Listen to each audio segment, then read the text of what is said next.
자, 그럼 오늘 우리 성경 말씀 요한복음 27번째 강해 16장 12절부터 15절까지 말씀 함께 읽도록 하겠습니다. 내가 아직도 너에게 이를 것이 많으나 지금은 너희가 감당하지 못하리라. 그러나 진리의 성령이 오시면 그가 너희를 모든 진리 가운데로 인도하시리니 그가 스스로 말하지 않고 오직 들은 것을 말하며 장래 일을 너희에게 알리시리라. 그가 내 영광을 나타내리니 내 것을 가지고 너희에게 알리시겠음이라. 무릇 아버지께 있는 것은 다 내 것이라. 그러므로 내가 말하기를 그가 내 것을 가지고 너희에게 알리리라 하였노라. 아멘. 하나님 아버지 감사합니다. 오늘 우리 성령님의 하시는 사역 세 번째 시간 함께 보려고 합니다. 성령님 이 가운데 계신 줄로 믿사옵나이다. 성령님께서 우리 가운데 오셔서 우리를 인도하시고 또 우리에게 알리시고 나타나신다고 하셨사오니 오늘 동일하게 우리에게 그러한 가르침을 주시는 귀한 시간 되도록 축복하여 주시옵소서. 예수님 이름으로 기도했습니다. 아멘. 여러분 혹시 피바디라는 그런 사람을 알고 계신가요? 그 유아 교육의 기초를 놓은 그런 사람입니다. 그리고 미국의 최초로 공립 유치원을 설립한 사람으로 알려져 있습니다. 테네시에 가면 그 유명한 명문대학 밴더빌트 대학교가 있는데 그 학교에 피바디 교육대학이라고 있다고 합니다. 이 대학 교육대학이 미국에서는 최고의 그런 수준의 대학 교육대학으로 이렇게 이름이 나 있습니다.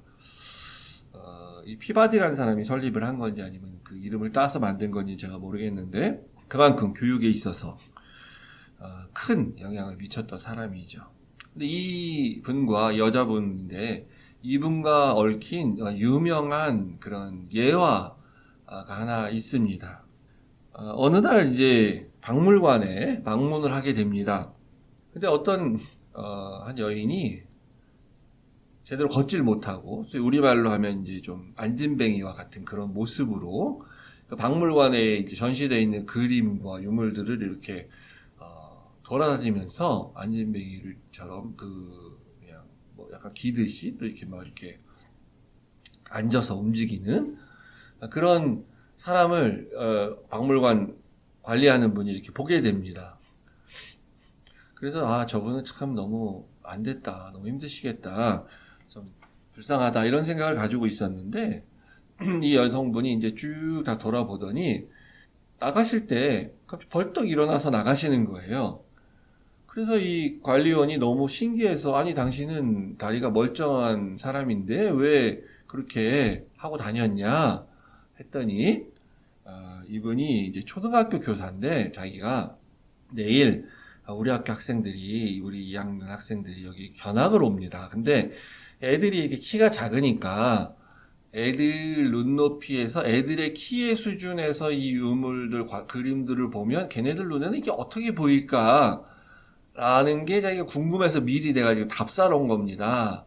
라고 이렇게 하고, 갔습니다. 이 사람이 바로 그 피바디라는, 선생님입니다.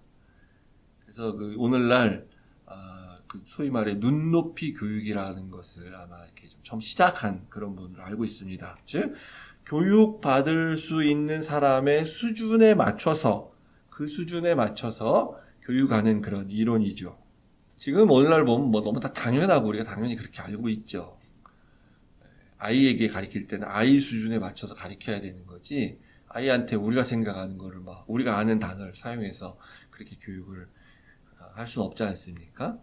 그래서 오늘날 우리가 유아교육을 시킬 때 이렇게 다 하죠. 지금 눈높이 교육이라 그래갖고 애 눈높이 맞춰서 교육시키지 그 애를 어른의 우리 기준으로 교육시키지 않잖아요. 당연히 이건 너무 당연한 거죠. 너무나도 그런 것처럼 오늘 우리가 읽은 본문에 보시면 성령님께서 우리에게 오셔서 교육을 시키시는데 우리 수준에 맞춰서 교육을 시키신다라고 예수님이 얘기를 하십니다.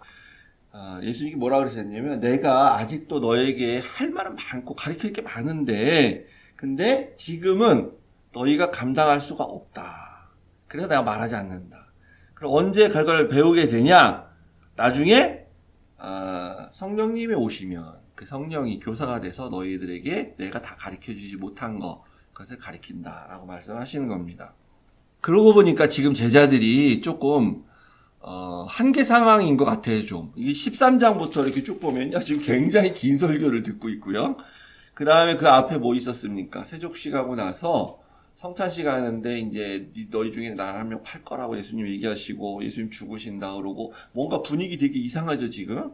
그리고 가룟 유다는 이제 나갔고, 그리고 나서 이제 14장부터 너희 마음에 근심하지 말라 뭐 이렇게 했다가 뭐 내가 갈 거다 또 다시 오니 아니 뭐 이렇게 하다가 성령이 오시는데 보혜사 성령이야 진리의 성령이라고도 하고 뭐 이러면서 이제 막 알아듣지도 못하는 말 이렇게 계속 듣고 있었죠. 그러니까 아마 예수님 보시기에도 이 더 이상 가르쳐서는 안 되겠구나, 한계 상황인 것 같다, 감당하기 힘들 수 있다.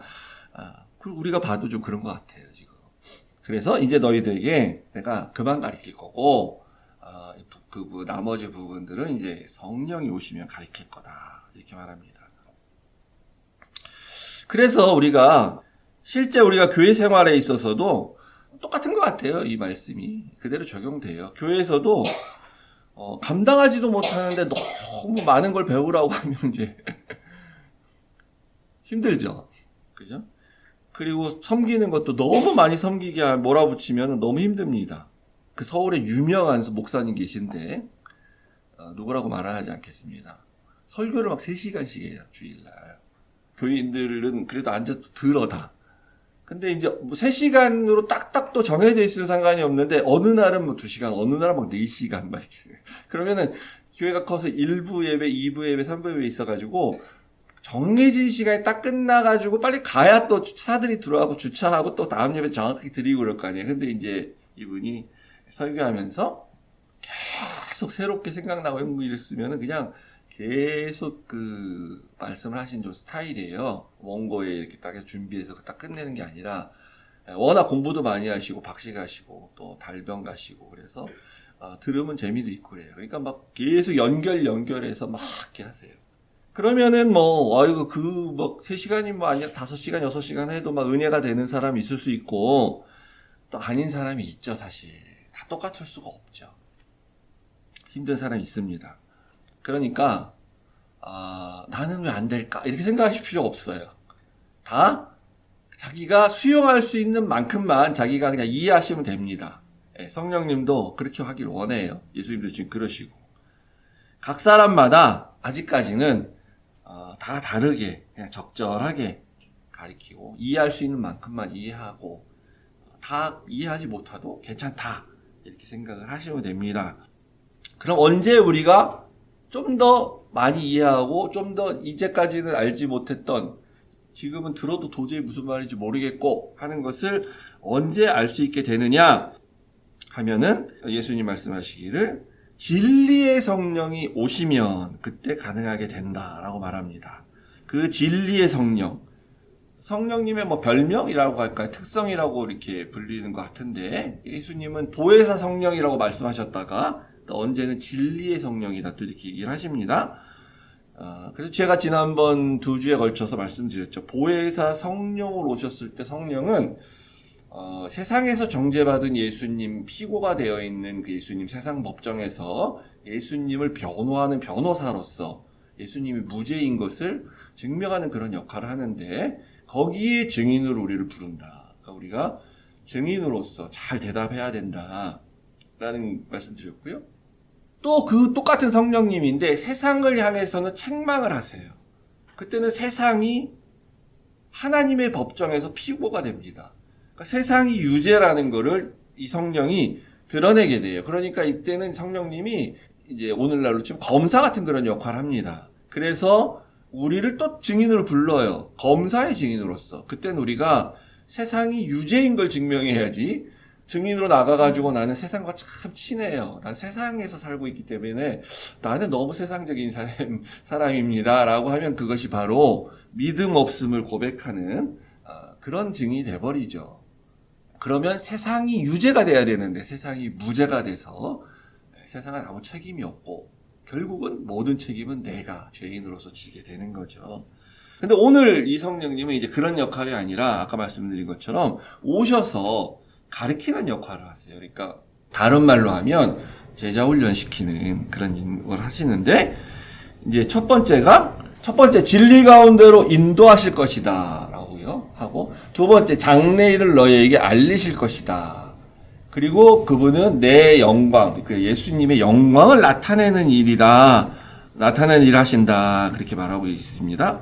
세 번째부터 우리가 두 번째, 한 번째 이렇게 첫 번째 거꾸로 한번 보려고 하는데, 예수님의 영광을 나타내는 게 그분의 역할인데, 예수님의 영광은 뭐죠? 본문에 나와 있는 말씀으로 간단히 정리하면 요한복음 7장 39절 앞에 있던 거 한번 같이 읽어볼까요? 다시 시작. 이는 그를 믿는 자들이 받을 성령을 가리켜 말씀하신 것이라. 예수께서 아직 영광을 받지 않으셨으므로 성령이 아직 그들에게 계시지 아니하시더라. 그러니까 여기 말씀을 비춰보면 예수님이 받을 영광 아직 안 받았다 그랬어요. 예수님은 이제 사실은 영광스러운 분이라고 우리 할 수 있죠. 하나님의 아들이니까. 여기서 말하는 영광은 이제 예수님께서 잡혀가셔서 고난받으시고 십자가에 죽으시고 부활하시고 승천하시는 것. 그게 예수님의 영광이에요. 근데 아직 그때가 아니니까 저렇게 표현합니다. 그러면 성령님이 오셔가지고 하는 일은 예수님의 영광이 그거니까 그걸 드러내는 일을 하게 되겠죠, 당연히.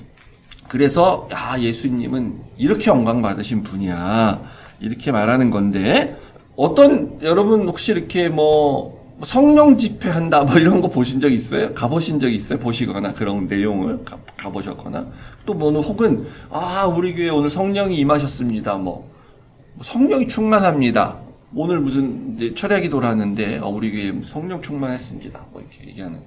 그러면 그게 진짜 성령이 임한 것인지 아닌지에 대해서 판단할 수 있는 기준이 하나가 있는데, 그 결과 예수님이 드러나고 있고 예수님이 영광 받고 있는지를 보시면 돼요. 성령이 충만하다고 하고 성령의 역사가 일어났다고 하는데 예수님에 대해서는 잘 몰라. 예수님에 대해서 별로 생각 안 해, 사람들이. 뭘 더 생각하겠습니까? 그런 경우에는 성령을 더 생각하는 거예요.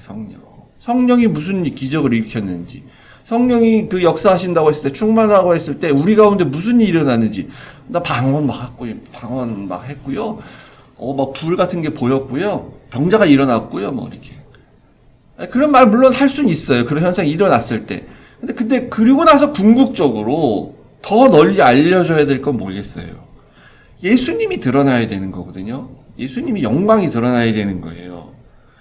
그런데 오히려 성령이 더 드러나고, 그래서 마치 사람들은 예수님을 믿는 게 아니라 성령을 믿는 것처럼 보이는, 성령을 마치 숭배하는 것처럼 보이는 그런 결과가 나타나면 그거는 성령의 역사가 아니라고 우리가 볼 수가 있는 것입니다. 그렇게 되다 보니까 사람들이 그 성령의 역사를 자꾸 인위적으로 이렇게 연출하려고 하는 그런 행동을 할 수가 있어요. 성령은 본인이 원하실 때, 본인이 자기의 주관적인 사역으로서 성령이 임하시는 거죠. 우리가 성령을 임하도록 하기 위한 뭔가를 할 수가 있는 게 아니에요. 근데 성령이 임한 것과 같은 비슷한 착각을 일으키게 하는 효과를 낼 수는 있겠죠. 우리가 노력해서. 착각인 거거든요, 그건 사실은. 진짜 성령이 임한 게 아니라. 그래서 성령은 철저하게 있는지 없는지조차도 본인이 모를 정도로 숨으시고, 오직 성령이 역사하셨다 그러면 예수님이 드러나야 되는 겁니다. 예수님께서만 영광을 받으셔야 되는 것이에요. 두 번째는 이제 장래의 일을 알리시리라 라고 하셨죠? 이것은 당연히 성령이 점쟁이가 되셔가지고 내일 너 무슨 일 생길 거야, 이 교회는 몇 년 뒤에 무슨 일이 생길 거야, 이런 거 알려주시는 게 당연히 아니겠죠. 우리의 인생사, 미래에 무슨 일이 생길지 그런 거 알려주려고 성령이 오시지 않습니다. 성령이 임하셔서 내가 예언을 한다 그랬을 때 그 예언이 너는 뭐가 될 거야, 무슨 사람이 될 거야, 내가 응답받았는데, 이런 거 하신다고 성령이 오시지 않으세요. 당연히 성령님은 예수 그리스도의 영광을 나타내는 일을 하시러 오신다고 했기 때문에 그가 알려주시는 장래의 일도 예수님에 관한 일, 예수님이 다시 오심에 대한, 이미 오셨고 또 다시 오심에 대한 그 예수님을 중심에 두고 그와 관련된 장래일을 알려주시는 게 성령님이 하시는 일이에요. 그래서 이 성령님이 알려주시는 일을 우리가 신학적 용어로 이렇게 말을 하는데요. 이 말을 좀 생소하실 수 있을 텐데, 선지자적 혹은 예언적 원근 통시법 이렇게 얘기를 합니다. 잘 이해가 안 되실 것 같아서 영어도 좀 써봤습니다. 그러니까 이제 조금 간단히 설명을 드리면 장래일을 알려주기는 하시는데 이게 미래일이잖아요. 그러니까 3차원적으로 좀 보여주셔야 되는 거예요. 입체적으로. 그래서 그게 우리가 그림을 그릴 때 원근법이라 그러죠. 그러니까 이게 우리가 눈으로 볼 때 3차원인데 그림으로 그리면 평면 2차원에다 그려야 되잖아요. 그러면은 실제는 2차원 평면인데 우리가 눈으로 볼 때는 3차원적인 실제로 보이게 만드는 것. 그게 원근법이에요. 그래서 가까운 거는 진짜 가깝게, 멀리 있는 거는 멀리 있는 것처럼 보이게 하는 것. 그게 원근법입니다. 그런 형태로 예언을 하게 돼요. 근데 이제 그런 형태인데 그러면은 이제 가까운 거, 멀리 있는 것, 또 그 넘어서 있는 걸 어떤 식으로 얘기하냐? 하나하나 단계적으로 혹은 개별적으로 나눠서 얘기하는 게 아니라 통시적으로 하나의 시간대에 있는 것처럼, 하나의 그런 관점인 것처럼 선지자들은 예언을 하게 된다는 거예요. 이제 구약의 선지자들이 그렇게 예언을 했어요. 그래서 이렇게 읽으면 과거에 일어난 일인 것 같은데 마치 미래처럼 얘기하고, 현재의 일을 얘기하는데 이게 무슨 미래의 일인 것 같고, 그런 식으로 예언을 하게 된다는 겁니다. 그게 이제 통시법인 거예요. 동시적으로 하는 거. 그러니까 예언을 하는 그 당사자인 선지자들은 사실은 몰랐어요. 왜 자기들이 그렇게 하는지에 대해서. 그냥 그렇게 보여줘서 얘기한 거예요. 근데 이제 시간이 지난 우리가 봤을 때는 이제 여기 있는 것처럼 이렇게 보게 된다는 거예요. 우리가 여기서. 당시 선지자가 이렇게 예언할 때는 이 산과 이 산과 이 산을 여기서 이렇게 봐가지고 직선으로 한 개의 산으로 보였는데, 우리가 시간이 지난 다음에 이렇게 와가지고 옆에서 보니까 이게 한 개의 산이 아니라 이렇게 세 개의 산이 있었다. 시간적으로 과거, 현재, 미래가 공존하는 형태로 예언을 하게 된다는 거죠. 이것도 감당이 안 되시면 모르셔도 됩니다. 그냥 아까 말씀드린 것처럼. 그래서 이제 요한계시록이 미래에 관한 얘기를 하는 책으로 우리가 보지 않습니까? 근데 되게 읽어보면 과거의 일 얘기도 있고 현재 그 당시 요한이 쓸 때 당시 현재의 일도 얘기하고 있죠.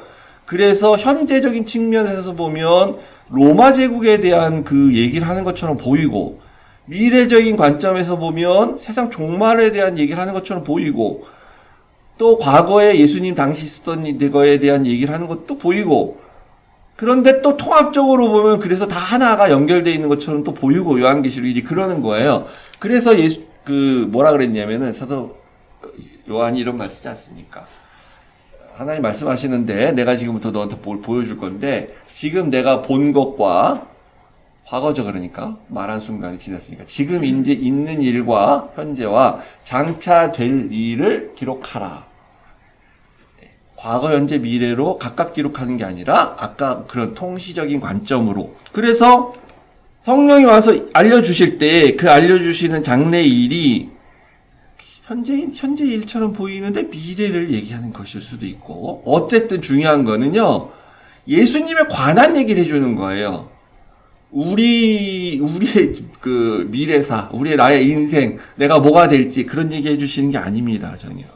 그러니까 그때가 되면 알 수가 있어요. 여기서 지금 이제 여기서 이렇게 얘기하면 이렇게밖에 못 보니까 도대체 무슨 말인지 모르겠는데, 이제 시간이 지나가지고 임박하면 이때가 되면 이게 이산이었구나.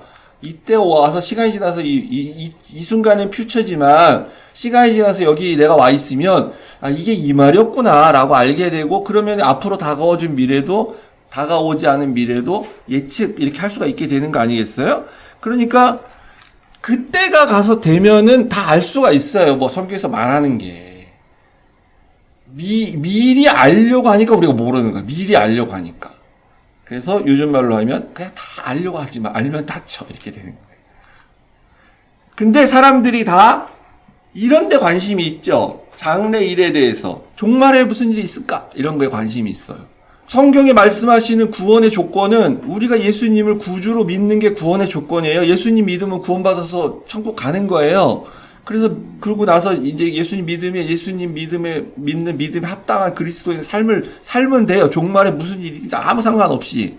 근데 자꾸 그 얘기 하나도 안 하고 종말에 가면은 뭐 666의 표가 있을 텐데 그거 받으면 지옥 가. 뭐 대환란이 있을 건데 뭐 어쩌고 뭐 이렇게 안 하면 너 환란에 빠져가지고 고난 당할 거야. 지옥 갈지도 몰라. 앞에 얘기를 다 부정하는 거죠. 구원은 복음으로 받는 건데 마치 종말에 무슨 일이 있었는지를 내가 믿을지 안 믿을지로 결정되는 것처럼 우리로 하여금 그런 착각을 이렇게 하는 거죠. 근데 사람들이 그래서 너무 그런 데 관심이 많은 거예요. 그래서 창세기 성경 공부한다 이러면 그냥 아예 창세기 뭐 내가 그 40년 50년 창세기 들었는데 뭐 거기 그런 거 관심 없어. 근데 제가 만약에 창세기 강의 성경 공부를 하는데 임박한 종말을 피하기 위한 창세기에 나타난 이 진노의 하나님의 메시지, 예언적 메시지를 우리가 이렇게 알고 막 이렇게 해서 다가올 환란을 피해서 창세기를 공부해야 된다 막 이런 얘기 막 다 이렇게 막 제목을 다 알고 막 이랬으면은 막 올 거예요, 사람들이. 관심 갖고. 요즘 그런 시대예요. 그래서 관심이 없어 그런데 종말 뭐 이런 거에 대한 데 관심이 있습니다. 지난주에 나오는 크리스찬 타임즈 신문 광고 전면 광고 하나 있어가지고 제가 들고 왔는데 한국에서 꽤 유명한 분이에요. 근데 이분이 와가지고 벌써 딱 제목이 이렇잖아요. 아틀란타 성경 강연회 이렇게 있는데 첫째 날 재림과 휴거, 둘째 날 재림의 징조, 셋째 날 왜 킹제임스 성경인가 이번에 이제 그 운동을 또 하시는 분이라 이런 거 하면 이제 사람들이 관심 있어 가고 그래. 이거 미리 알아야 되는 것처럼 몰라도 돼 지금 그거. 그때 되면 다 알 수 있어요. 몰라도 되는데 미리 알고 싶으니까 코비드19 딱 우리 코비드 코로나 막 유행했을 때 어떻게 됐습니까? 이제 곧 세상에 끝이 왔다고 다 또 이제 종말이 왔다. 코로나가 666의 표다. 어쩌고저쩌고 뭐 기타 등등 해갖고 이거 이제 코로나는 예수님 하나님 심판이야. 이러면서 뭐 예배를 드리니 많이 뭐 예배를 뭐에 못 드리게 막니 뭐 이거 우리가 그거 순종하면은 그거는 사단의 노예가 되는 거니 많이 뭐 이런 얘기하면서 한 2년 보냈죠. 지금 어떻게 됐습니까? 그냥 지나갔잖아요. 전염병으로 그냥. 그래서 장래일을 알려주시는데 우리가 알 수 있는 만큼 또 우리가 때가 되면 다 안다. 여러분 걱정하지 않으셔도 됩니다. 엉뚱한 얘기하는 거에 대해서 귀 기울일 필요도 없습니다. 그리고 이제 아까 성경에서 첫 번째로 나온 건데 제가 마지막으로 말씀드리는 거는 이제 사실 우리에게 더 중요한 거기 때문에 진리 가운데로 인도하신다. 성령님은 그렇게 얘기하죠. 진리 가운데로 인도한다. 그리고 그분이 그래서 별명이 진리의 성령이 오시면 이렇게 말씀하십니다. 근데 이제 14장 6절에 보면 예수님이 그렇게 자기 선언하셨죠. 내가 곧 길이요 진리이다 라고 말씀하셨습니다. 그러니까 이 진리는 바로 예수님을 말씀하시는 거고요. 이 길로 예수님이 기초를 토대로 놓은 이 진리의 길로 성령님이 우리를 인도에 가신다라는 거죠. 인도에 가신다. 그럼 이 인도에 가신다라는 거를 어떤 뉘앙스로 듣느냐에 따라서 완전히 달라질 수 있습니다. 이게 강제로 끌고 가는 건가? 아니면 그 여행 가이드가 자 저를 따라오세요 말이고 저기 우리 몇 번 뭐 이렇게 손님 아니지 뭐 고객님도 아니고 우리 아버님 뭐 예를 들고 사장님 뭐 뒤처지시면 안 돼요. 그러면 기다려 볼 수 있어요. 자 제 깃발 잘 들고 잘 따라오세요 막 그러고 어디 가서 또 이렇게 다 왔나 막 확인하고 이런 어떤 가이드를 받고 인도함을 받는 건지 아니면 강제로 이렇게 끌려가는 것 같은 그런 인도함이냐에 따라서 달라지겠죠. 이게 이 성령님의 인도하심은 우리가 그렇게 억압적으로 강압적으로 하는 게 아니라고 보는 게 맞겠죠. 시편 23편에 나오는 그 목자를 따라가는 양 그런 것처럼 그러니까 이건 굉장히 인격적이고 친절한 표현으로 보고 또 스스로 가는 감화 감동을 받아서 자발적으로 가는 그런 모습 우리가 이렇게 볼 수가 있습니다. 성령은 우리로 하여금 그래서 자발적으로 신앙생활하게, 자발적으로 좋은 길로 가게 하는 그런 모습인데, 이게 무슨 말이냐면, 반대로 하면 어떻게 됩니까?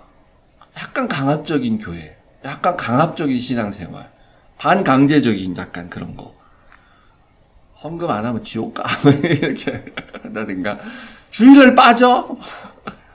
어떻게 그럴 수가 있어? 지옥 가고 싶어. 뭐 이런 식의 입금. 그래서 교회 잘 나와야 돼. 교회 안 나면 안 되고. 뭐 얘를 이렇게 해갖고 약간 북한 같은 그런 식의 목회. 그런 약간 강압적인 목회 얼마든지 가능합니다. 너무 자유롭게 해주고 너무 알아서 하라 그러면 사실 우리 인간은 좀 본성이 게을러서 좀 방종의 길로 가죠. 자유함을 느끼면서 진리로 가는 게 아니라. 근데 사람이 이 책망과 야단침 이런 걸로 가는 건 한계가 있어요. 어릴 때나 가능한 거죠. 훈육을 할 때나. 영원히 못 가요. 거기에. 성인이 되면 자발적으로 가야 됩니다. 자기가 원해서 가야 되는 거죠. 신앙생활이란 것도 자기가 은혜 받고 감동해서 자발적으로 가야 그게 오래 가는 거지. 그냥 안 하면 안 되는 분위기인 것 같고, 막 이래서, 이게 좀 안 하면 우리 목사님 좀, 나를 어떻게 보실까, 막 약간 이런, 우리 목사님 무서운데, 막 이런, 약간, 그래서 물론 교회를 탁 옮겨버릴 수도 있겠지만, 근데 이제 사람 관계라는 게 또 그렇지가 않거든요. 약간 이렇게, 가스라이팅 당한다 그러나요, 보통? 그러면요, 사람이 이렇게 좀 뭔가 겁을 먹고 그래가지고, 이렇게 교회 옮기는 거 사실 쉽지 않은 거예요. 그래서 이단에서 못 나오는 거예요, 사람들이. 마치 내가 여길 떠나면 진짜 평소에 말씀하신 것처럼 벌 받으면 어떡하지 혹시 막 이렇게 혹시 그러다가 좀 안 좋은 일 생기면 그래 역시 맞아 이렇게 되고 그러니까 이제 그런 식으로 이 성령이 우리를 이끄시는 거냐 강제로 반강제적으로 그건 아니죠. 시편 23편에 이제 나와 있는 그 다윗의 고백처럼 그런 고백으로 이제 인도하시지 않겠어요 목자가?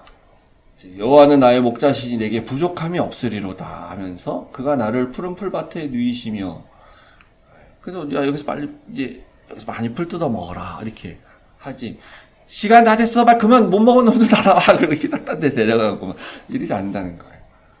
물가로도 인도하셔서 또 때가 되면 이제 물도 먹이시고 그렇게 하면 이제 내 영혼이 소생되는 거죠. 자유함 가운데서. 그래서 이제 나를 보호도 하시는데, 이제 그러니까 내가 혹시 이렇게 인생 가운데 이렇게 사망의 음침한 골짜기를 달릴지라도 이렇게 어떤 해를 받을까 두려워하지 않는 거, 이런 거. 근데 우리가 근데 강압적으로 신앙생활 하면요, 막 힘들고 고단이 있고 이렇게 막 괴롭고 그러면, 하나님이 나를 징계하시는구나. 맨날 이런 생각하고, 하나님 나를 치시는 거지. 내가 잘못해서. 맞아, 내가 그때 잘못해서. 그래서 나를 더 막 해롭게 하시면 어떡할까 막 두려워하고, 하나님의 사랑이 생각나는 게 아니라 하나님의 그런 어떤 그 무서움 막 그런 거 공포 목회가 그러니까 공포 목회가 되고 그러지 않잖아요. 여기 고백에서 보면 그 주의 지팡이와 막대기가 나를 안위하시리라. 지팡이 그 지팡이가 이게 목자가 왜 지팡이랑 막대기를 같이 둘 다 들고 다녔는지 모르겠는데 그렇게도 하나 봐요. 그 지팡이는 이제 우리가 아는 이렇게 영화 같은 데서 가끔 본 것처럼 이렇게 긴 나무인데 이렇게 끝에가 이렇게 구부러져 있는. 그래서 이 양이 이렇게 좀 웅덩이에 빠졌다거나 그러면 이제 그걸로 몸을 탁 걸어가지고 이렇게 빼내거나 주로 이제 그런 데 썼대요. 그리고 막대기는 뭐냐면은 이제 늑대나 이런 게 오면은 그 짐승을 쫓아내기 위해서 사용하는 그런 도구일 수 있는데 그 막대기가 근데 이제 늑대나 이런 걸 쫓아내는데 써야 되는데 그게 아니라 말 안 듣는다고 그냥 양 때리고 막 그걸 이제 막대기로 너 제대로 안 따라가 막 그래서 막 때리고 막 이렇게 하고 좀 이렇게 훑다 보면은 막 양이 되게 어리석다 그러잖아요. 그래가지고 이제 막 잘 따라다녀야 되는데 혼자 나고대고 그러면 막 찾으러 가고 그게 성경의 비유 아닙니까? 잃어버린 어린 양 찾으러 가고 그러는 거. 그러면은 이제 성경은 분명히 그 잃어버린 어린 양을 찾아왔을 때 얼마나 기쁘냐 이렇게 얘기하는데 실제 목회는 그게 아니고 이게 내가 너 때문에 얼마나 고생한 줄 알아 이러면서 그 막대기로 막 패고 이런 목회는 아니라는 거죠. 성령의 인도하시라면 그런 게 아니라는 거예요. 살다가 원수가 목전에 만났는데 그러면은 물론 원수기 때문에 피해되기도 하는데 그때 이렇게 나에게 상을 차려주시고 밥상을 말하는 겁니다. 먹게 원수 앞이지만 비로. 그런 게 여호와의 인도하심이에요. 그게 목회잖아요. 하나님 우리에게 양을 위탁하신 목회. 그러니까 고백에 내 평생에 이 하나님 여호와의 선하심과 인자하심이 나에게 항상 이렇게 따라오고 있었다. 나는 여호와의 집에 영원히 살고 싶다. 이런 고백하는 거 아닙니까? 너무 해피하기 때문에. 제가 그 대학교 다닐 때에 그 선교단체 활동을 했는데요. 아시다시피 이제 선교단체 활동에서 이제 풀타임 강사도 하고, 제가 있었던 단체는 이제 IVF라고 합니다. 인터버시티 크리스천 펠로우십. 우리 와이프도 이제 거기서 만났고, 그 IVF를 만난 게 저에게 이제 축복이었죠. 제가 이제 IVF를 좋아했던 거는, 대학교 선교단체 안에 이제, 대학교 안에 많은 선교단체가 있습니다. 제일 유명한 걸 잘 알고 있는 뭐 CCC나 UBF, 내비게이터, 뭐 조이 뭐 이런 데 있고요. 예수전도단 이런 데도 있고. 근데 이제 IBF가 상당히 굉장히 느슨해요. 그래서 좋게 말하면 이제 자율성이 있는 거예요. 자율성. 그래서 어떤 차이가 딱 나냐면은 예를 들어 CCC나 뭐 이렇게 내비게이터 이런 데 가면요. 성경 공부를 쭉 할 때 공부하는 단계가 딱딱딱딱 다 있어요. 이렇게 전부 쫙 정해져 있어. 모든 사람이 이걸 딱 하는 거예요. 그대로 딱 하는 거예요. IBF는 이제 일종의 그런 단계 물론 있지만, 뭐 어떤 교재를 사용해서 뭘 할 것인가 이런 것들은 또 학교별로 다 다르고, 간사별로도 다 다르고, 다 자율적으로 하는 거예요. 그것도 꼭 해야 되는 것도 아니고, 이렇게. 필요하지 않으면 뭐, 교회를 벌써 대학 들어오기 전에 뭐 십몇 년 이상 다니면서 교회에서 또 많이 알고 온 애들이 있거든요. 그런 애들 경우에는 또 건너뛸 수도 있고. 그 분위기 자체가 굉장히 이제 자유롭습니다. 가급적이지 않고. 그래서 저는 그걸 너무 좋아했고 맞는데, 그래서 이제 자발적인 헌신 이런 걸 하는데, 근데 이제 아까도 말씀드린 것처럼 사람은 너무 자율성을 주면 또 게을러져요.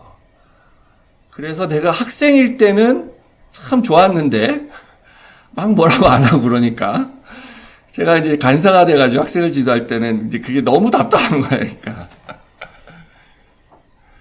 CCC나 내비게이터나 UBF처럼 이제 거기도 굉장히 좋은 단체들이죠.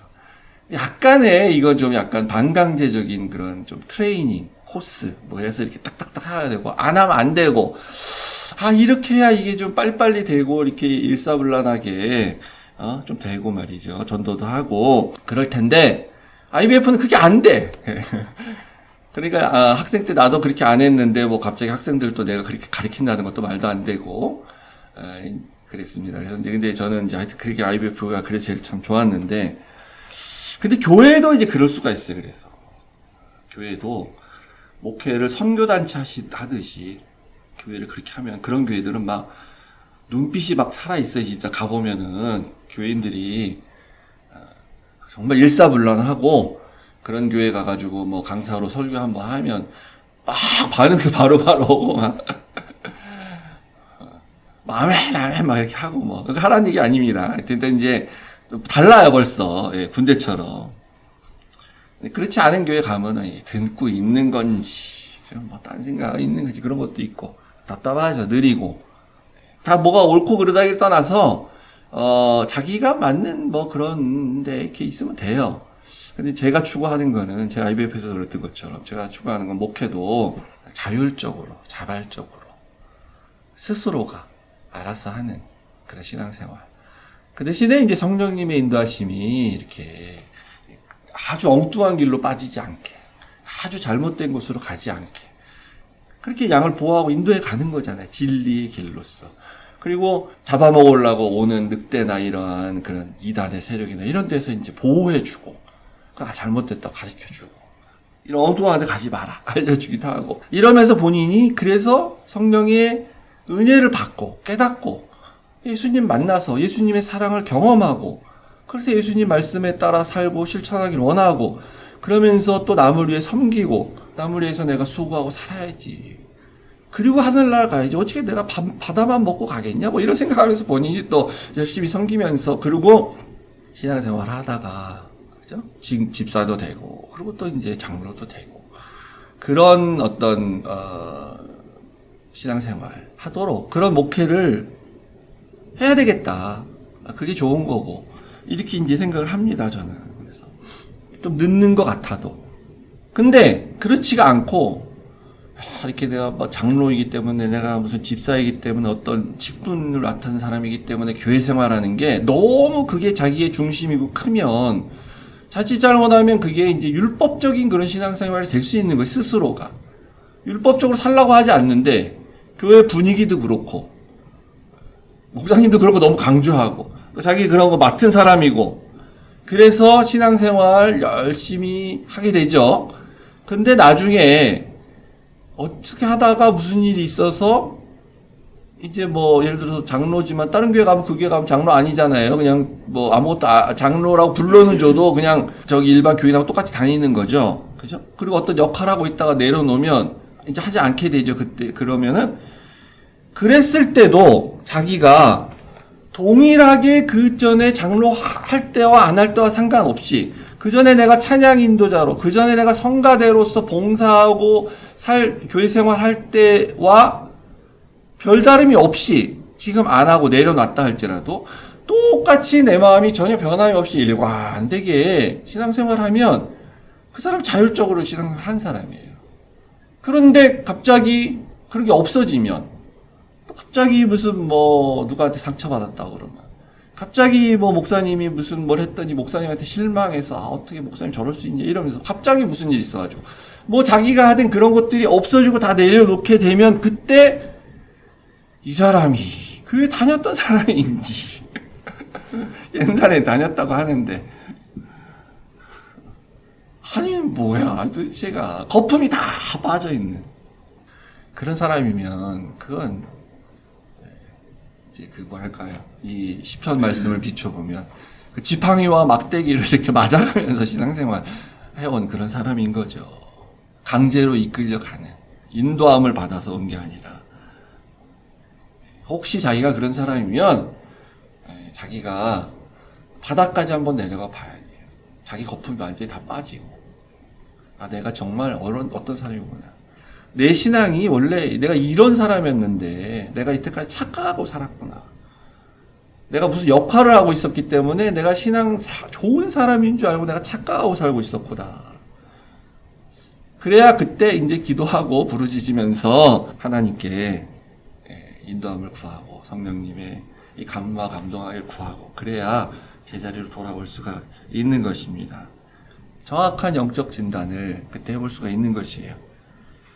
근데 뭐 그렇지 않고 어느 상황이든지 어느 교회를 가더라도 꾸준히 변함없이 신앙생활하는 모습이 있는 그런 분들이라면 그분들이 진짜 자발적으로 스스로의 마음에 의해서 신앙생활을 하나님 기뻐하시는 그런 사람들임에 틀림이 없습니다.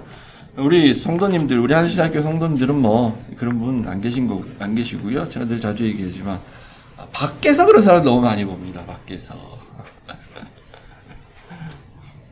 예배 드리러 이렇게 주일날 가는 것조차도 지금 할 수도 없이 발걸음을 못 옮기는 그런 사람들.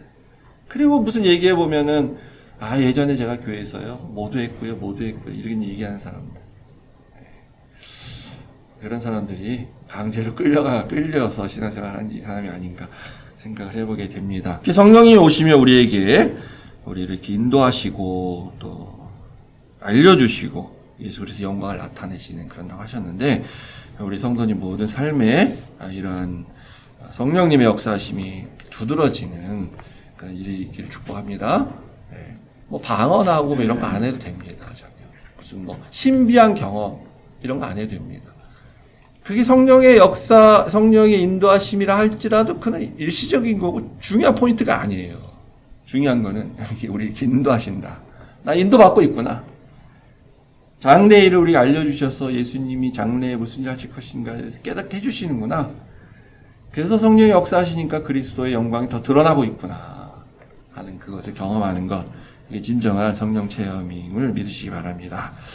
우리 오늘도 마지막 찬양 함께 지난주에 함께 했던 성령이여 강림하사 나를 강화하시고 같이 부르고 마치도록 하겠습니다.